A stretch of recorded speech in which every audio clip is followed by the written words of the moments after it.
Hello everyone, this is Whitney Cecil from Almanac Industries, and I am going to walk you through my studio.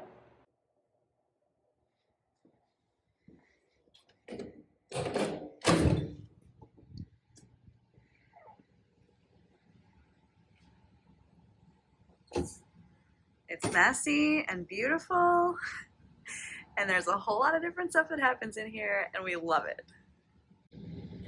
I am going to share with you just some of my favorite things in our studio space. There's a lot of different cool old machinery and just great things we found along the way. And then I'll show you a little bit of what I use for Almanac. You'll also notice when we walk through that there is a lot of paper goods. I'm also a letterpress printer. We do a little bit of letterpress for Almanac, but not a lot. And you'll also notice that there is a bunch of random kid play stuff because my kids come here and we don't clean up. So the studio is split into two sides.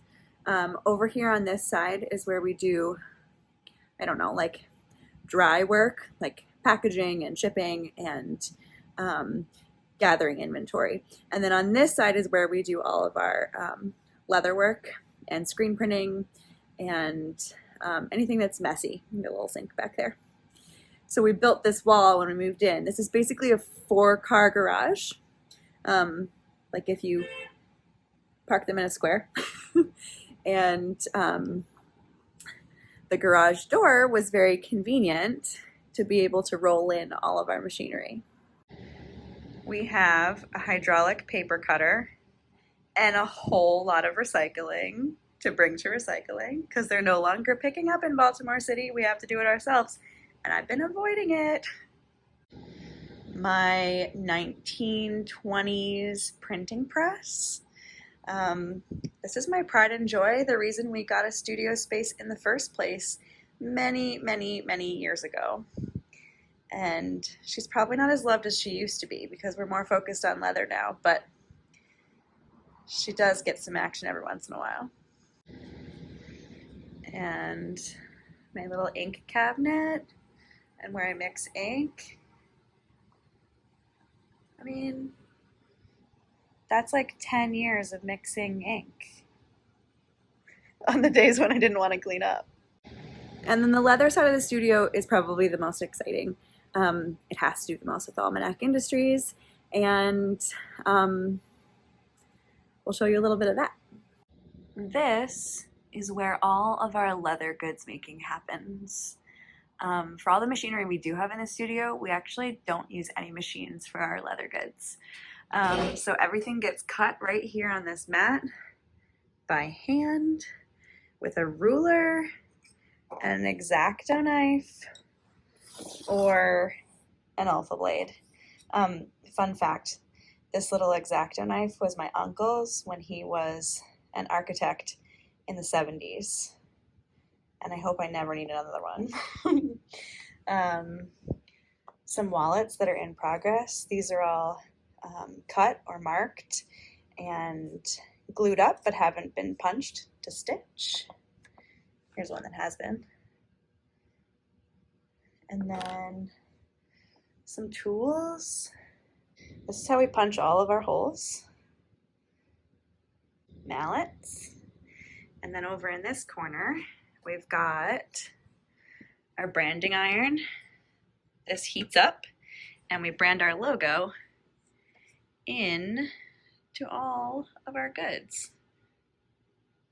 It's not turned on right now. And then the drill press, which we have fitted this beautiful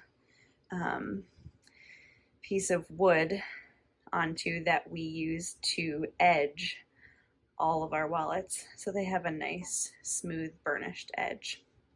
Behind me is our screen printing ink collection and our washout sink and the few screens that we do use. We basically have 3 patterns that we use the most, and then if we have something that we do for just a smaller run, we'll burn that screen and then usually wash it out when we're done.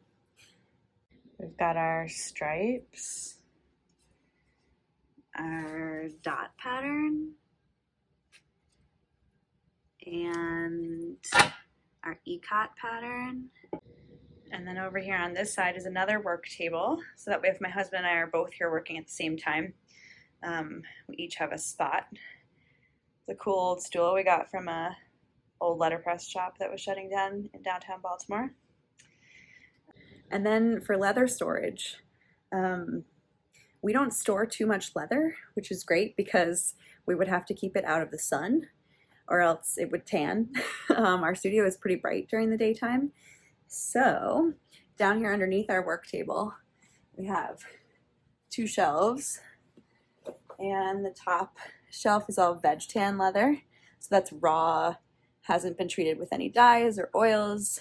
We generally use it for anything that we screen print on because it holds our screen printing ink really well over time.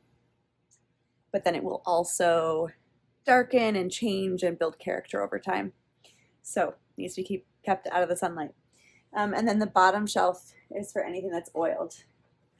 Speaking of new hide, I just got 3 sides of vegetable tan leather, and I'll open one up for you so you can see how big things are when they first start.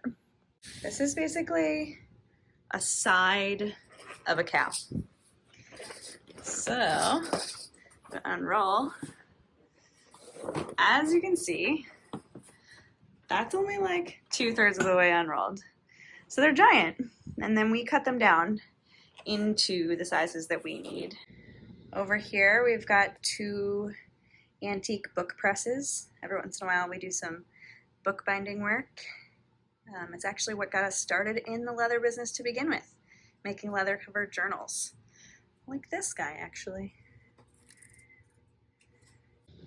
So that's just a tiny little snippet of some of the things at our studio that we love and that make all of our work happen. If you're ever in Baltimore City and want to watch a leather shop or a letterpress shop function, give us a ring. We're always happy to have a visitor. I mean, in non-COVID times, I guess. Anyway, hope that was fun and interesting.